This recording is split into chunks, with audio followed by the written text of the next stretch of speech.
be prepared for the future, it's very important that we accept the fact, or not accept the fact, acknowledge the fact that Islamophobia well, is as a matter of fact growing, and it's probably also coming to Canada.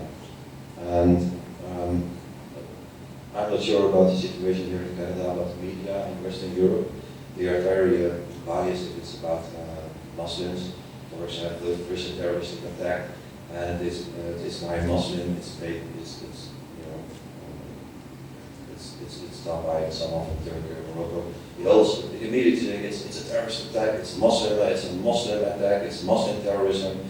But if it's not a Muslim, they say like maybe it's a disturbed person, a lone wolf, concerned citizen, whatever you call it. It's never called terrorism. This is one of the things that is going on. And for the immigrants in the Netherlands, this is really a concern. And the agenda of the Islamophobia, the people that are promoting Islamophobia, is very clear. They don't want Muslims. They don't want Islam to grow. They really want that Muslims, basically are, get rid of their religion. And that is why it's very important that we have to invest in, especially in the next generation. Someone told me, it was someone from the government, I can't say his name because it was an informal meeting and he was a little bit drunk.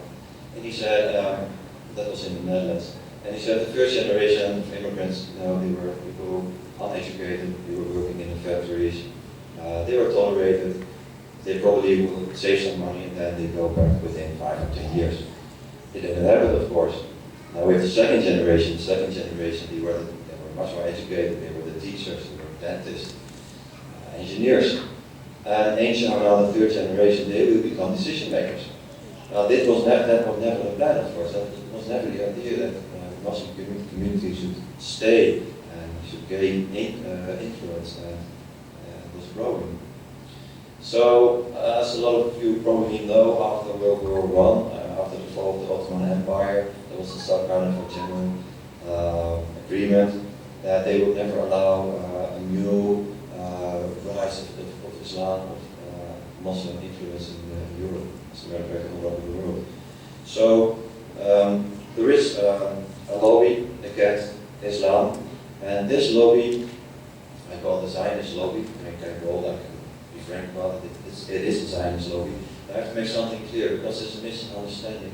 A lot of people say if you talk about the Zionist lobby, that it means that you hate Jews and that you are anti-Semitic.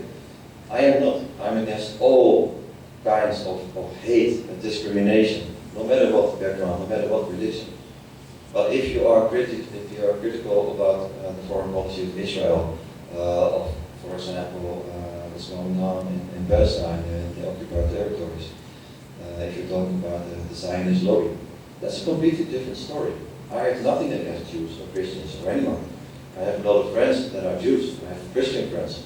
So, but we have to be honest that this lobby exists, like the word Islamophobia. It exists. And we have to talk about it. It's a fact. I know. I am from that. I came from there. I know their agenda. I know their strategy. I know the way they work. I know how they are influenced, how they influence the media and politics.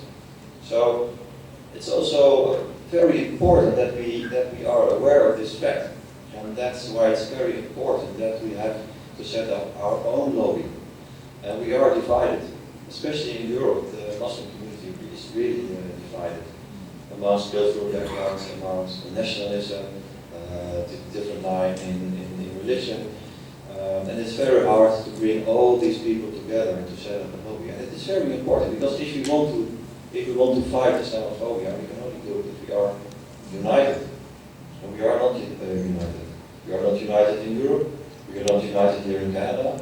And as long as we are not united, it is impossible to fight Islamophobia.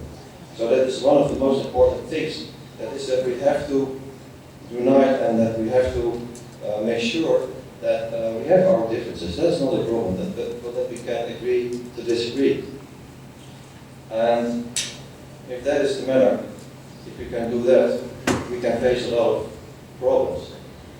For example, now what we are doing in Europe, we are in the Netherlands, but also in Europe, together with Belgium and Denmark, we have set up like an umbrella organization. It's representing like 80% of the mosque and Islamic schools and other Islamic organizations. And we agreed, that we have some differences, but we have to look at the bigger picture. That is the future of our women, the future of our children and grandchildren. So we have to keep aside our differences and act as one community, and that's a challenge. That's a challenge. It's probably a challenge also here in Canada. But we are managing. It's going into the right direction. We have, like, for example, a group of lawyers that is 24 hours a day available.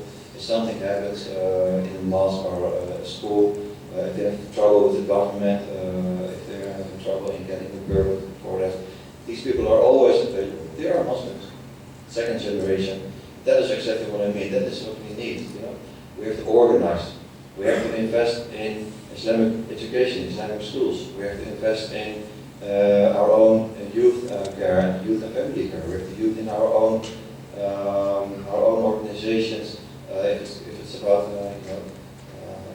even our own medical organizations, or you name it. What is necessary is a march through the institutions. We have enough mosques, maybe not enough, maybe that's I'm a politician, I should say. There are a sufficient amount of mosques, but now we have to invest in social organizations. If we want to set up a real lobby, if we want to create a real lobby, we have to do that. We have to focus, especially on the next generation,